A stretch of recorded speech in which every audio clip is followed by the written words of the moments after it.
ప్రపంచంలో ఈరోజు భూమి మీద ఏకైక బైబిల్ విద్యా సంస్థ సార్వత్రిక క్రీస్తు సంఘమైన BOU యూనివర్సిటీకి మరియు బైబిల్లోని సందేహాలకు మొదటి శతాబ్దపు క్రైస్తవ్యంగా అపోస్తులలాగా క్రీస్తు కోసం గళం విప్పుతున్న ఆత్మీయ తండ్రి ప్రసన్న డాడీ గారికి నా వందనాలు.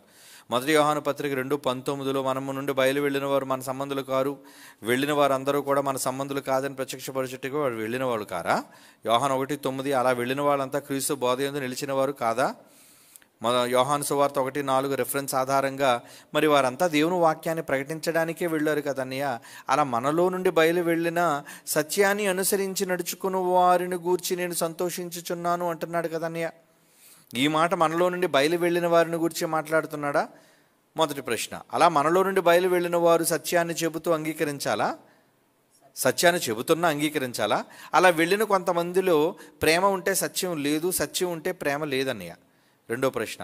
ఆత్మీయ జీవితానికి సత్యం మరియు ప్రేమ మూలం కదన్నయ్య. ఒకవేళ మనలో ఎదుటివారి పట్ల ప్రేమ లేకున్నా సత్యాన్ని ప్రకటించవచ్చా? అలా సత్యాన్ని ప్రకటిస్తున్నా ప్రేమ లేకపోతే అది దేవుని దృష్టిలో వ్యర్థం అవుతుంది కదన్నయ్య. మన BOUలో చాలామంది ఏళ్లుగా విద్యను అభ్యసించి మనలో నుండి బయలు వెళ్ళిన వారు వేరుగా వెళ్ళి వారంతా సత్యాన్ని ప్రకటిస్తున్నా అంగీకరించాలా అన్నయ్య? ఈ విషయం గురించి 7 ఏళ్లుగా నా మనసులో మొదలుతున్న సందేహం అన్నయ్య. మీరు మాత్రమే వాక్యానుసారంగా వివరించగలరని నిరీక్షణతో ఎదురు చూస్తున్నాను అన్నయ్య. తప్పుగా అడిగితే క్షమించండి. మీరు దీని గురించి చెప్పకపోతే నా మనసు మనోవేదంతో ఉండిపోతుంది చాలా రోజులు. ప్లీజ్ అన్నయ్య. అడుగుతున్నవారు జనార్దన్ 27 పెదపరింవీడు. చూడనా, ఇక్కడ మొదటి యోహాను పత్రికలో 2వ అధ్యాయం 19వ వచనంలో మనలో నుండి బయలు వెళ్ళిన వారు మన సంబంధులు కాదా అంటే వాళ్ళు క్రీస్తు సువార్తకు విరోధులు. అక్కడ భిన్నమైన బోధలు చేసేవాళ్ళు అని అర్థం. ఆ అధ్యాయం చదివితే వారు మనలో నుండి వెళ్ళిరు కానీ వారు మన సంబంధులు కారు అన్నాడు కదా. అక్కడ చదువుతా మాట చదవండి ఒకసారి. 19వ వచనం మొదటి యోహాను పత్రిక 2వ అధ్యాయం 19లో మనలో నుండి బయలు వెళ్ళిరు కానీ వారు మన సంబంధులు కారు అని బైబిల్ ధృవీకరిస్తుంది. అంటే మనలో నుంచి వెళ్ళిపోయిన వారు మన సంబంధులు ఎలా అవుతారు? వారు మన సంబంధులైతే వాళ్ళు మనతో నిలిచి ఉండాలి కదా. కనుక ప్రేమతో వెళ్ళిపోవటం వేరు, విభేదించి వెళ్ళిపోవటం వేరు. రెండు ఉంటాయి వెళ్ళిపోవడంలో, జాగ్రత్తగా చూడాలి. వెళ్ళిపోతున్నారు, వేరుగా ఉంటున్నారు. సమ్మతి చొప్పున వేరుగా ఉండటం వేరు, విరోధ భావాలతో దూరం అవటం వేరు. ఇప్పుడు ఒకప్పుడు ఉమ్మడి కుటుంబాలు ఉండేవి మన దేశంలో, ఇప్పటికీ కొన్ని ఉన్నాయి అక్కడక్కడ. అంటే అన్నదమ్ములందరూ కలిసి ఉండడం, అక్క చెల్లెలందరూ కలిసి ఉండడం, తండ్రి తల్లితో పాటు కలిసి ఉండటం ఉమ్మడి కుటుంబాలు అంటారు వీళ్ళని. ఉమ్మడి కుటుంబాలుగా ఉన్నవాళ్ళు ఉద్యోగరీత్యా, ఉదాహరణకి ఒక 4 అన్నదమ్ములు ఉన్నారనుకోండి, నలుగురు ఒకే పట్టణంలో లేదా ఒకే గ్రామంలో ఉండేవాళ్ళు, ఒకే ఊరిలో. కానీ ఒక తమ్ముడికి ఏమో హైదరాబాద్లో జాబ్ వచ్చింది, మరొకరికి ఆయన చదువుకుని చదువునుడు బెంగళూరులో జాబ్ వచ్చింది, మరొక ఆయన ఏమో ఉన్న ఊర్లోనే పొలం చూసుకుంటున్నాడు, మరొక ఆయన ఏమో ఆ పక్క గ్రామంలో లేదా పక్క పట్టణంలో, దగ్గరగా ఉన్న పట్టణంలో ఏమండి ఏదో వ్యాపారం చేసుకుంటున్నాడు. అలాంటప్పుడు ఏం జరుగుతుంది? అప్పుడు అమ్మా నాన్నను కూర్చోబెట్టి, అమ్మ నాయన మరి నాకు ఉద్యోగం వచ్చింది కదా, కుటుంబాన్ని నేను పోషించాలి కదా, ఎక్కడుంటే నాకు ఈ గ్రామంలో ఉంటే నా ఉద్యోగానికి లేదా నా చదువుకు తగిన అర్హత కలిగిన ఉద్యోగం నాకు ఇక్కడ లేదు, అక్కడ మరి నాకు గవర్నమెంట్ జాబ్ వచ్చింది, ఎక్కువ జీతం వచ్చిన జాబ్ వచ్చింది కాబట్టి మరి నేను భార్య పిల్లలతో అక్కడికి వెళ్తానంటే అప్పుడు తల్లి తండ్రి సమ్మతించి, సరే నాయన వెళ్ళిరా కొడుక, జాగ్రత్త, పండగలకి పబ్బాలకి నువ్వు వస్తూ ఉండు, మనం అంతా కలిసి ఉందాం. అప్పుడు ఏం చేస్తారు? ప్రేమతో వాళ్ళని సాగనంపుతారు. వాళ్ళ మధ్య బంధం తెగిపోలేదు, వాళ్ళ మధ్య గొడవలు లేవు, ఒక అండర్స్టాండింగ్తో వెళ్ళారు. కనుక ఏదైనా శుభకార్యాలు జరిగినప్పుడు మరలా అందరూ ఒక చోట కలుసుకుంటారు. ఇది ప్రేమతో విడిపోవడం అంటారు. ఉమ్మడి కుటుంబాల్లో గొడవలు వచ్చే ఉంటాయి, ఆస్తులు గొడవలు. ఎలాగా? నా వాట నాకు పంచి నేను పోతాను. అమ్మా నాన్న బ్రతుకుంటుండగా కొట్టుకునేవాళ్ళు, అమ్మా నాన్న చచ్చిపోయిన తర్వాత అన్నదమ్ములు కోర్టులకు వెళ్ళేవాళ్ళు. వీళ్ళందరూ ఒకే గ్రామంలో ఒకే ఊరిలో ఉంటూ ఉమ్మడి కుటుంబాలుగా ఉన్నవాళ్ళు విడిపోయి వేరు వేరు ప్రాంతాలకు వెళ్ళిపోతారు. వీళ్ళు శుభకార్యాల్లో కలవరు. ఏమండి? వీళ్ళు ఒకరి ముఖాలు ఒకరు చూసుకోరు, ఎవరు ఆస్తులు పనిచేసుకున్నారు, ఇంక చచ్చినంత వరకు ఎవరి మార్గం వాళ్ళదే. వీళ్ళలో ప్రేమ ఉందా? లేదు. కనుక ఇక్కడ మూలం కావలసింది ఏంటంటే ప్రేమ అన్నాడు. ప్రేమ శాశ్వత కాలము ఉండును. మరి ప్రేమ శాశ్వత కాలం ఉంటే నువ్వు వెళ్ళిపోయేది ప్రేమతో వెళ్ళిపోవాలి. ఎలా ప్రేమతో వెళ్ళిపోవాలి? బైబిల్ ఓపెన్ సిటీలోనే ఉన్నారనుకోండి, బైబిల్ ఓపెన్ సిటీలో వెళ్ళిపోవడం తప్పు కాదు. ఏమండి, విశాఖపట్నంలో ఉన్నవాళ్ళు ఎక్కడో ప్రాంతానికి ఉద్యోగరీత్యా వెళ్ళిపోతున్నారు అనుకోండి, వెళ్ళిపోండి, తప్పే ఉంది నాయన. లేదు నేను అక్కడికి వెళ్ళి మీ దగ్గర వాక్యం నేర్చుకున్నాను, ఎంబీటీఎస్ చేశాను, దేవుని జ్ఞానాన్ని నేర్చుకున్నాను, మరి ఒక కొత్త ప్రాంతానికి వెళ్ళి అక్కడ ఒక సంఘాన్ని నెలకొల్పి అక్కడ మరలా కళాశాలను స్థాపించి అక్కడ కూడా విద్యాబోధన నేను నేర్చుకున్న జ్ఞానానికి తగిన సార్థకత చేయాలి అనుకుంటున్నాను, మరి మీ నుంచి నాకు అనుమతి ఏమైనా ఇస్తారా అన్నప్పుడు, ఓకే నాన్న అనుమతిస్తాను, తప్పనిసరిగా వెళ్ళు, ఇదిగో నీ కాలేజ్ అఫిలియేషన్ లెటర్ ఇస్తున్నాను తీసుకో అని మన దగ్గర నుంచి అనుమతి పొంది వెళ్ళి మన ద్వారా పనిచేసిన వాళ్ళు తప్పు కాదు.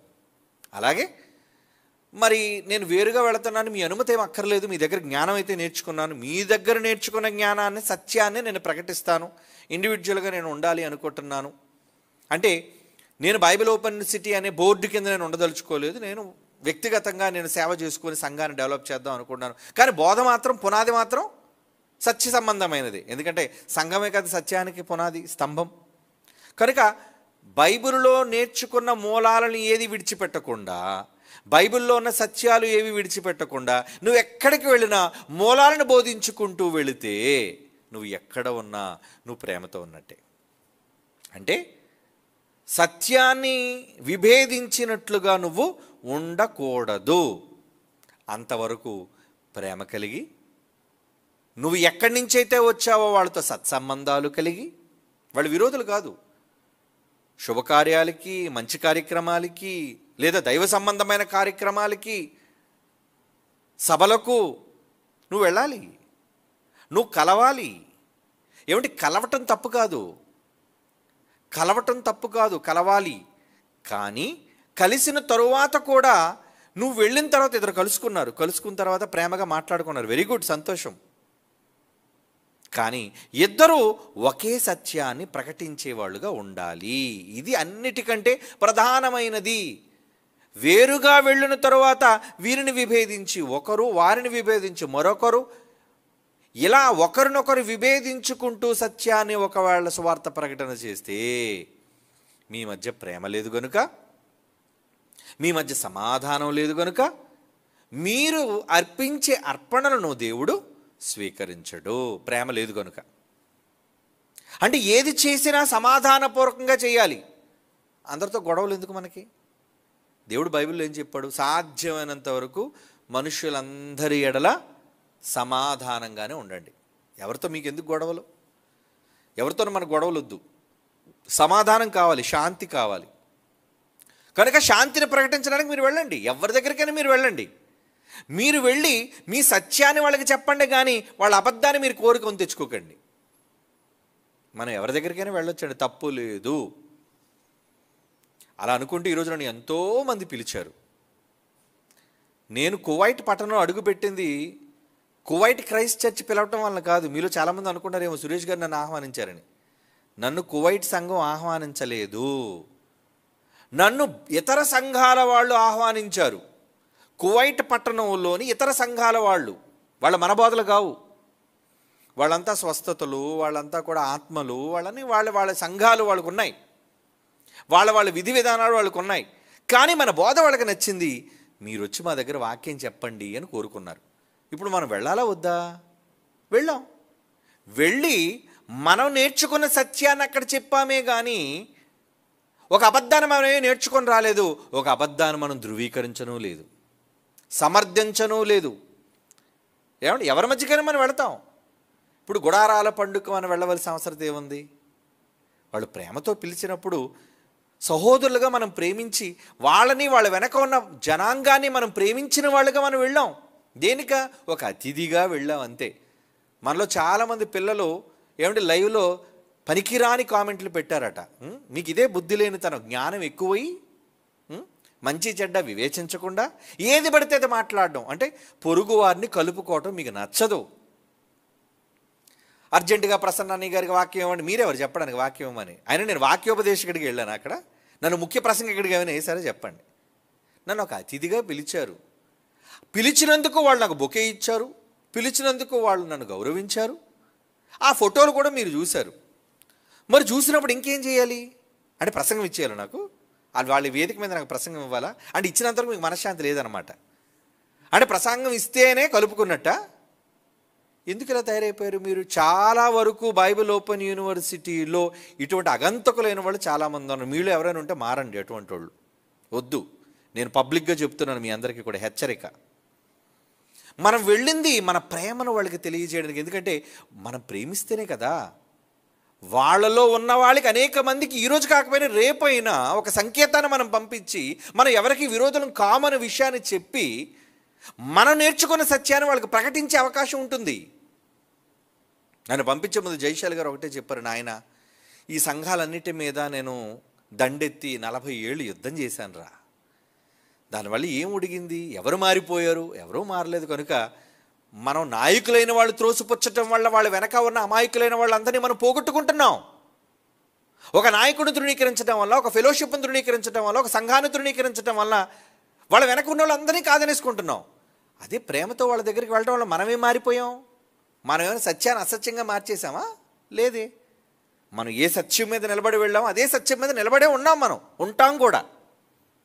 కానీ మన ప్రేమను వాళ్ళకు చూపించాలి కదా.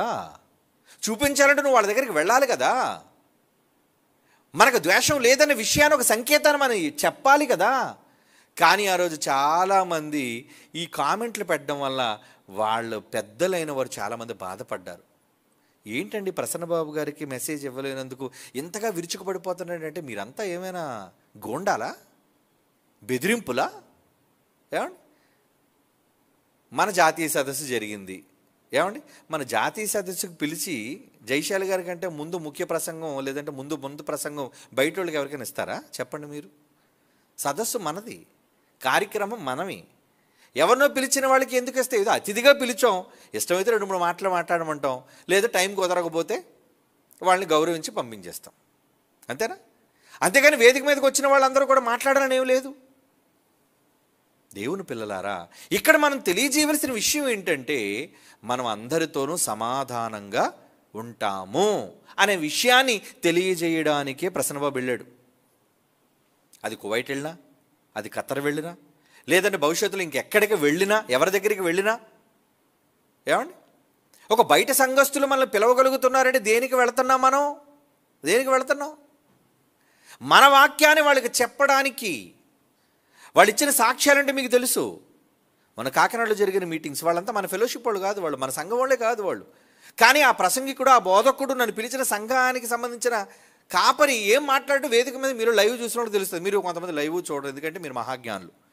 ఏది చూడరు, ఏది తెలుసుకోరు, కామెంట్లు మాత్రం పెడుతుంటారు. ఏమని పెడుతుంటారు? వాళ్ళ లైవ్లోకి మీరు దూరి అర్జెంటుగా మా నాయకుడికి ప్రసంగం ఇచ్చేయండి, ముఖ్య ప్రసంగం, ఇవన్నీ ఆపేసి ఎవరిస్తారు? ఎందుకు ఇస్తారు? ఎందుకు ఇవ్వాలి? అంటే మీలాంటి తప్పుడు ధోరణుల వల్ల ఎప్పటివరకు అనేక మందిని పోగొట్టుకున్నాం. మీకు బుద్ధి కలగడానికే జాన్సన్ గారు ప్రసంగం చేశారు. ఆ ప్రసంగాన్ని బేస్ చేసుకుని ఏఆర్ స్టీవెన్సన్ పాట పాడాడు. అయినా మీకు బుద్ధి రావట్లేదు. పోగొట్టుకోకుండా ఎవరిని అని చెప్పి పాటలు వింటున్నాం. కానీ అందరినీ మీ మాటలతో పోగొట్టుకుంటున్నారు, మీ క్రియలతో పోగొట్టుకుంటున్నారు, మీ దిక్కుమాల బోధలతో పోగొట్టుకుంటున్నారు. ఇది ఎదురుదండెత్తడం గొప్ప విషయం అనుకుంటున్నారా? యేసుప్రభు ఎవరి దగ్గరికి వచ్చాడు? తృణీకరించిన యూదుల దగ్గరికి వచ్చాడా లేదా? నేను ఎవరి దగ్గరికి పంపబడ్డాను అని వచ్చాడు చెప్పండి. ఆయన నశించిపోతున్న ఇశ్రాయేలు యొద్దకు నేను పంపబడ్డాను. మరి వాళ్ళని సిలువేసేది యేసుప్రభుని. వాళ్ళ దగ్గరికి ఎందుకు వెళ్ళాలి ప్రభు? ఎందుకు వెళ్ళాలి వాళ్ళ దగ్గరికి ప్రభు? చెప్పండి. వాళ్ళతో సంబంధం లేదండి మనకంటారు. మరి వాళ్ళలో ఉన్న యూదులు మారాలి కదా. ఆ యూదులు మారడంలోనే ఒక యూదుడు ఉన్నాడు, ఒక బెన్యామీనుడు ఉన్నాడు, అతడు ఒక పౌలు, ఒక పేతురు, ఏమండి, ఒక యోహాను. వీళ్ళందరూ ఎవరు? యూదులలో నుంచి రక్షణ పొందిన మొదటి శతాబ్దపు క్రైస్తవులు. మరి యూదుల దగ్గరికి వేసి వెళ్ళకపోతే వీళ్ళందరికీ రక్షణ ఏమవుతుంది చెప్పండి? ఈరోజు మీలో చాలామంది అందరి మీద వ్యతిరేక బోధలు. ఒక గుడ్ ఫ్రైడే వచ్చేసరికి గుడ్ ఫ్రైడే మీద వ్యతిరేకమైన ప్రసంగం, ఒక క్రిస్మస్ వచ్చేసరికి క్రిస్మస్ మీద వ్యతిరేకమైన ప్రసంగం. వ్యతిరేకమైన ప్రసంగాలు చేయటం మీరు కాదు, మీ తండ్రి గారే 40 ఏళ్ళుగా చేసి చేసి చేసి ఉన్నారు.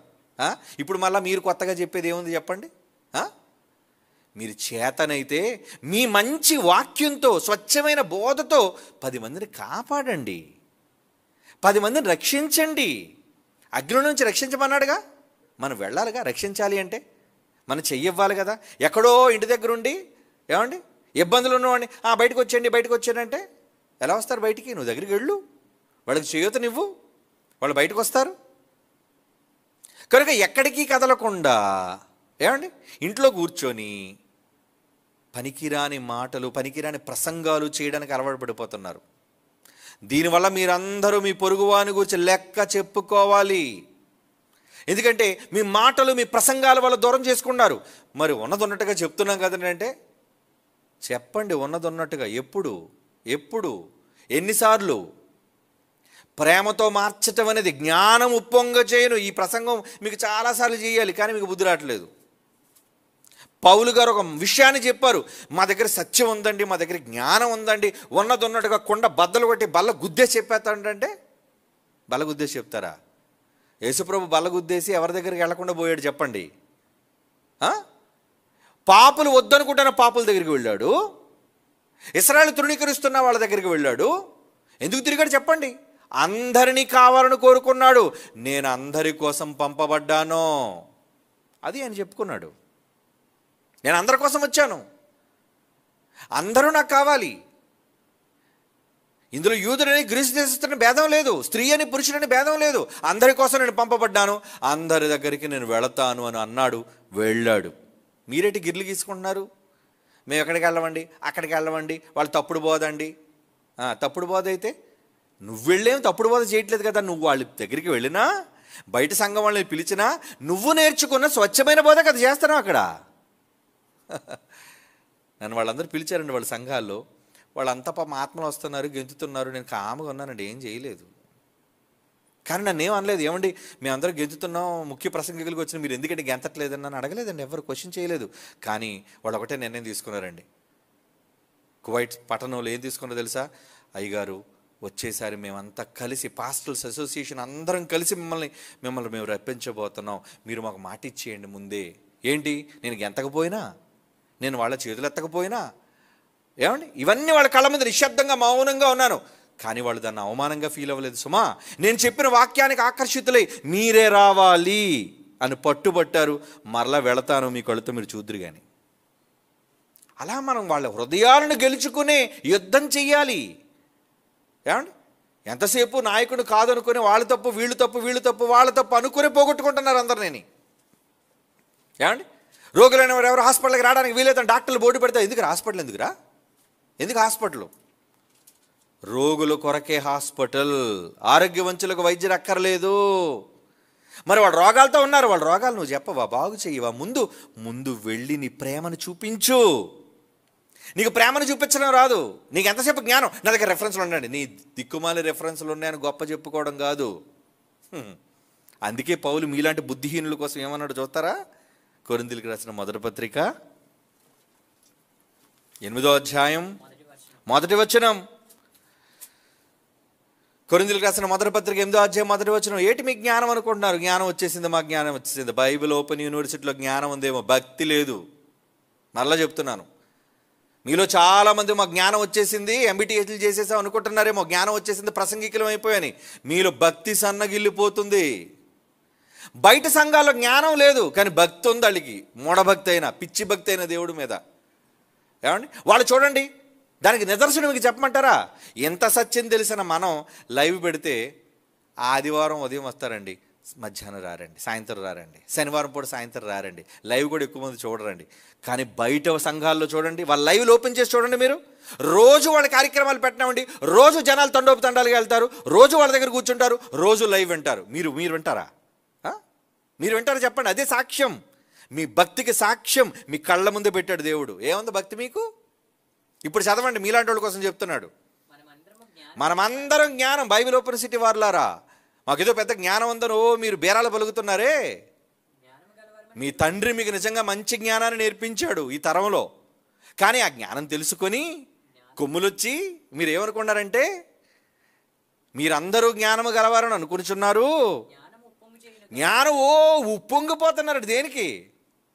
మేము లెంటర్ డేస్ చేయట్లేదని, మేము క్రిస్మస్ చేయట్లేదని, ఇది కాదు. మీరు పండగలు చేస్తున్నారా లేదనేది కాదు, మీరు ఎంతమంది ఆత్మలు రక్షించగలుగుతున్నారు, ఈ లెక్క లేదు మీ దగ్గర. ఎంతసేపు ప్రసంగాలు చేస్తున్నాం, వాడిని తిడుతున్నాం, వీడిని తిడుతున్నాం. తిట్టడం ప్రసంగం అనుకున్నావా? ఇదిగో ఒక వ్యక్తిని పోగొట్టుకోవడం చాలా సులువు, కానీ ఒక వ్యక్తిని సంపాదించడం చాలా కష్టం. ఒక్క మాట అంటే పోతాడు, పోరా అంటే పోతాడు, కానీ ఆ వ్యక్తిని తిరిగి రప్పించుకో చూద్దాం. ఒక వ్యక్తిని చంపేయడం సులువు, కానీ వ్యక్తి కానీ తల్లి గర్భంలో నుంచి పెద్దవాడిగా రావాలి అంటే వాడు ఎన్ని సంవత్సరాలు అయితే ఒక మనిషిగా నిలబడ్డాడండి. వాడు బ్రతుకు వెనకాతలు కొన్ని సంవత్సరాల కృషి ఉంది. చంపడానికి, శవంగా మార్చడానికి ఒక క్షణం చాలు చంపేయడానికి అండి, పేక అడ్డంగా నరికేయచ్చు. ఇక్కడ చెబుతున్నాడు దేవుడు అందుకే ఏమని, మీరు జ్ఞానవంతులు అనుకుంటున్నారు కదా, జ్ఞానము ఉప్పొంగ చేయును, కానీ ప్రేమ క్షేమాభివృద్ధి కలుగజేయును. ఇప్పుడు మీకు ఏది కావాలి చెప్పండి, జ్ఞానం కావాలా, ప్రేమ కావాలా? నాకైతే ప్రేమ పక్షాన నిలబడతాను నేను. మీలో ఎవడైనా జ్ఞానం పక్షాన నిలబడి మాది గొప్ప జ్ఞానం అంటారా, భవిష్యత్తు చెప్పమంటారా, పోతారు మీరంతా. మీ పనికి ఫలితం ఉండదు. దేవుని వల్ల మీరు సాధన చేయలేరు, సాధించలేరు దేనిని. అవును, ప్రేమతో మీరు ఉప్పొంగిపోతున్నారు అంతే. మాదేదో గొప్ప సత్యం అని అదే చెప్తాను కదా. మిమ్మల్ని రమ్మంటే ఆన్లైన్లో వస్తారు. ఏమంటే రేపటి నుంచి ఆన్లైన్లో క్లాసులు పెడతాం, రోజు ఆన్లైన్లో క్లాసులు వస్తారు మీరు. మేము లైవ్ రోజు చెప్తే మీరు వింటారా? కానీ బయట వాళ్ళు లైవ్లు చూడండి, ఎంతమంది వాళ్ళ తాలూకా జూమ్ మీటింగ్లో ఎన్ని దేశాల నుంచి, ఎన్ని ప్రాంతాల నుంచి, ఎన్ని జిల్లాల నుంచి రోజు వాళ్ళు పెట్టిన రోజు వేల మంది వాళ్ళ కార్యక్రమాలు లైవ్ చూస్తుంటారండి. ఇవి గూగుల్ మీట్లకే రారు మీరు, ఎందుకంటే మీ జ్ఞానవంతులు. మాకు బైబిల్ బాగా వచ్చేసింది. జ్ఞానం ఉన్నోడు పరలోకానికి వెళ్ళడం, మరలా చెప్తున్నాను, జ్ఞానం కలిగిన వాడు పరలోకానికి వెళ్ళడు, ప్రేమ కలిగినవాడు పరలోకానికి వెళ్తాడు. ప్రేమే శాశ్వతం, ప్రేమే ఫైనల్. కనుక ప్రేమ ద్వారా సంపాదించడమే గొప్ప విషయం అండి. దేవుడు ప్రేమ, మర్చిపోకండి. దేవుడు రూపం జ్ఞానం కాదు. దేవుడు రూపం ఏంటి? మిమ్మల్ని కన్న తండ్రి, మీకు జన్మనిచ్చిన తండ్రి. రూపం, ఫిగర్ ఏంటో తెలుసా? దాని పేరేంటో తెలుసా? ప్రేమ. జ్ఞానం అని లేదు. యేసు ప్రభు జ్ఞానం చెప్పాడు, కానీ మీలాంటి జ్ఞానం కాదైంది. మీరైతే అందరిని పోగొట్టుకునే జ్ఞానం, కానీ యేసు ప్రభు అందరిని సంపాదించుకునే జ్ఞానం. ఆ జ్ఞానం ఏంటో తెలుసా? మనుషులందరి కోసం రక్తం ఇచ్చిన జ్ఞానం, మనుషులందరి కోసం ప్రాణం పెట్టిన జ్ఞానం. అది ఆయన జ్ఞానం. మీకేంటి? మేము BOUY, మేము ఎవరితో కలవమో, మాది స్వచ్ఛమైన బోధ, మాది ప్యూర్ నాలెడ్జ్, మా జ్ఞానానికి మించిన జ్ఞానం ఎవరి దగ్గర లేదు. పోతారు మీరంతా జ్ఞానం ఉందనుకుంటే. క్షేమం కలగాలి అంటే ప్రేమ వల్ల క్షేమం కలుగుతుంది, జ్ఞానం వల్ల క్షేమం కలగదు. జ్ఞానం పిచ్చి పట్టిస్తుంది, ఇంకా మీకు పిచ్చి. ఈలో చాలామంది జ్ఞానం అనే పిచ్చితో ఉన్నారు. మీరు మార్చుకోండి, హెచ్చరిక చేస్తున్నాను. అందుకే ఒక బైబిల్ తెలిసిన వ్యక్తిగా నేను చెబుతున్నాను, మీకు కావలసింది జ్ఞానం కంటే ప్రేమ కావాలి. ఆ ప్రేమ ఉంటే క్షమిస్తుంది, ఆ ప్రేమ ఉంటే సాధిస్తుంది, ఆ ప్రేమ ఉంటే దేవుని కొరకు అనేక మంది ఆత్మలను తెలివిగా సంపాదిస్తుంది. సంపాదించడం చేత కాదు మీకు, పోగొట్టుకోవడమే. పో పో పో కనిపించే వాళ్ళందరితో పోరా పోరా పోరా పోరా. ఇంకెప్పుడు మీరు సాధిస్తారు? ఇంకెప్పుడు మీరు సంపాదించుకుంటారు? ఇంకెప్పుడు మీరు చేరదీస్తారు చెప్పండి? దేవుడు అలా పోగొట్టుకుంటే ఒక్కడు మిగలడు. ఈరోజు మనమంతా దేవుడి దగ్గర రావడానికి ఆయన దగ్గర ఉంది జ్ఞానమా, ఆయన దగ్గర ఉంది ప్రేమ? మీరు చెప్పండి. ప్రేమతో మనల్ని కోరుకున్నాడా, జ్ఞానంతో వద్దనుకున్నాడా? ప్రేమతో కోరుకున్నాడు.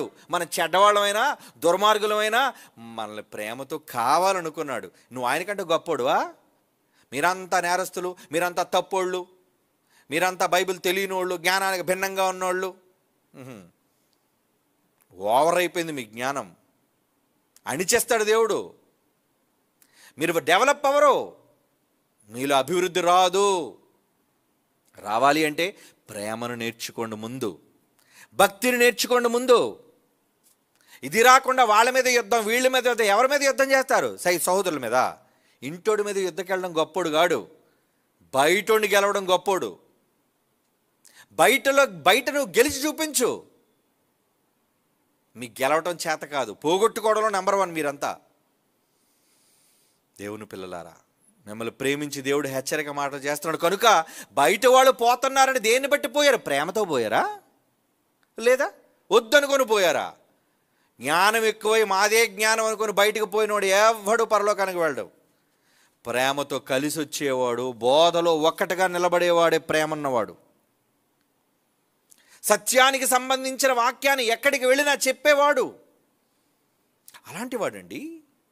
అలాంటివాడు దేవుడు మెచ్చే సేవకుడు, మెచ్చే బోధకుడు. బయటికి వెళ్ళి విభేదాలు సృష్టించేవాడు కాడు. దేవుడు అసహించుకున్న దేవుడు తెలుసా? సహోదరుల మధ్య ఎవరైతే గొడవలు పెడతారో, యెహోవాకు ఇష్టం లేని పని అదొకటి. సహోదరుల మధ్య ద్వేషాన్ని రెచ్చగొట్టేవాడు. ఏమండి, నేను ఎవరితో కలవను, నాకెవరితో సంబంధం లేదు, నేను నేర్చుకున్నదే మహాజ్ఞానము, నేను అందరిని తిట్టుకుంటూ ఉంటాను, అందరినీ నేను ఆడిపోసుకుంటూ ఉంటాను. బయట చాలామంది మన పిల్లలు మన దగ్గర నేర్చుకొని బయటికి వెళ్ళి చాలామంది వాగుతున్నారు ఇష్టానుసారంగా. వాగడం ఆపేయండి. ఒక మాటతో పోగొట్టుకుంటున్నారు. కానీ యేసుప్రభు ఎంత కష్టమో తెలుసా? ఒక్క మనిషి కోసం ఏం చెప్పాడో తెలుసా? ఆయన 100 గొర్రెల కోసం చెబుతూ 99 గొర్రెలు లోపలికి వచ్చేసినా ఒక్క గొర్రె రాలేదట. ఆ ఒక్క గొర్రె కోసం ఏమన్నాడు ఆయన? ఆ ఒక్క గొర్రె కోసం వెళ్ళాడట కాపరి. ఆ ఒక్క గొర్రె కూడా అవసరమా? అవసరం. పోగొట్టుకున్న ఆయనకు తెలుసు ఆ ఒక్క గొర్రె విలువేంటో. నీకేం తెలుసు? నువ్వు కన్నావా? నువ్వేమైనా పెంచావా? లేదు. కనుక పోతే నీకేంటి ఒక లెక్క. పోనివ్వండి, రాకపోతే పోనివ్వండి. పోగొట్టుకోవడం చాలా సులువు, కానీ మనుషులు సంపాదించుకోవడం కష్టం. అది యేసుప్రభు అన్నాడు, నాయన చేపలు పట్టడం కాదారా, రండి నాతో మనుష్యులు పట్టే జాలరులుగా చేస్తాను. కమాన్ పేతురు, రండి నాతో వచ్చేయండి అన్నాడు. అంటే ఎవరిని సంపాదించుకోవాలి? యేసుప్రభు నేర్పించింది ఎవరిని సాధించడం కోసం నేర్పించాడు బోధ. మనుష్యులను పట్టే బోధ నేర్పించాడు, మనుష్యులను సాధించే బోధ. మరి మీరేం సాధిస్తున్నారు? మీరు సాధించరు. ప్రసంగం ముందు కూర్చొని సాధిస్తారు మాటలతోని. అవునా? నువ్వు ఎంతటి వాడివి, నువ్వు అలాంటి వాడివి, నువ్వు ఇలాంటి దానివి. అలా సాధించేవాడు దేనిని సాధించలేరు. సాధించామనుకున్నా తర్వాత మిగిలేదు శూన్యం. శూన్యం అర్రా. కాపాడండి, రక్షించండి, అందరినీ కోరుకోండి, చెప్పండి ప్రేమతో. వెళ్ళి వినకపోతే పోనివ్వండి. ముందు మీరు వెళ్ళి చెప్పాలి కదా, మీ నిజమేంటో వాళ్ళకి తెలియాలి కదా. ముందే మీరు వాళ్ళు గెట్టేస్తుంటే, ముందే మీరు వాళ్ళు కాదంటుంటే ఏమండి, ముందు నన్ను కూడా రానివ్వకూడదు అనుకున్నారండి. మీకు తెలుసు కదా, ముందు సిఎస్ఐ చర్చ్ వాళ్ళతో ప్రత్యక్షంగా మీకు చూపించాను. రాకూడదు ప్రసన్నబాబు గారు ఊర్లోకి అన్నారు. కానీ ఇప్పుడు గుళ్ళోకి తీసుకెళ్ళి కూర్చోబెట్టుకున్నాను నన్ను. దేని బట్టి? మీలాగా నేను ఏమండి రోషంతో బోధలు చేసేసి మీరంతా మీ బోధలంతా అని మాట్లాడితే నన్ను రానివ్వరు.